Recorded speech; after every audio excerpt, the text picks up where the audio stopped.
gözlüm ayrıldık mı? Birbirimizden bıktık mı? Çakır gözlüm ayrıldık mı? Birbirimizden bıktık mı? O güzel aşkı yıktık mı? Gülüm gülümden ayıramaz inan bizi ölüm ölümden.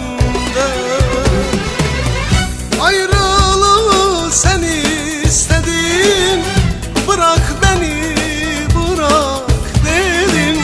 Seni unuturum sandım gülüm gülümden. Ayrılığı sen istedin, bırak beni bırak dedin. Seni unuturum sandım gülüm gülümden. Ayıramaz inan bizi ölüm ölümden. Beni böyle gözü yaşlı bırakıp gidersen arkana bakma sakın. Suçsuz, sebepsiz bir yere terk edip pişman olmayasın sakın, sakın. Geri dönmeyesin yalnız kalınca, ağlayıp sızlama mutsuz olunca. Ömrüm bitir, beden toprak olunca.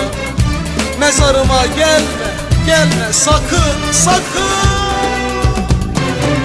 O sözlerin yalan mıydı?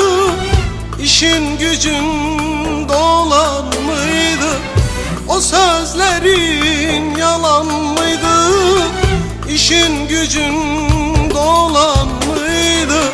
Söyle yar sebebin neydi? Gülüm gülümden ayıramaz inan bizi ölüm ölümden.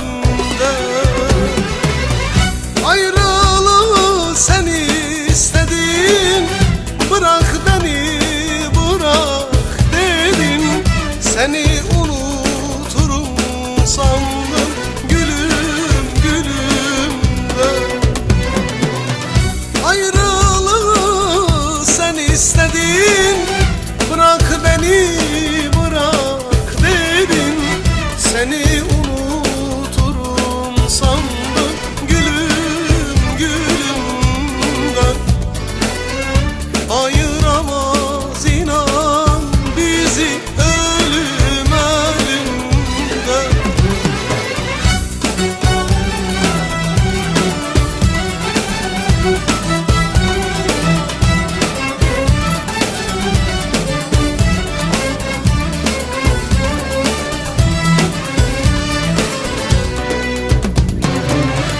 Hani beni çok severdin, uğrunda ölürüm derdin. Özlemi çok severdin,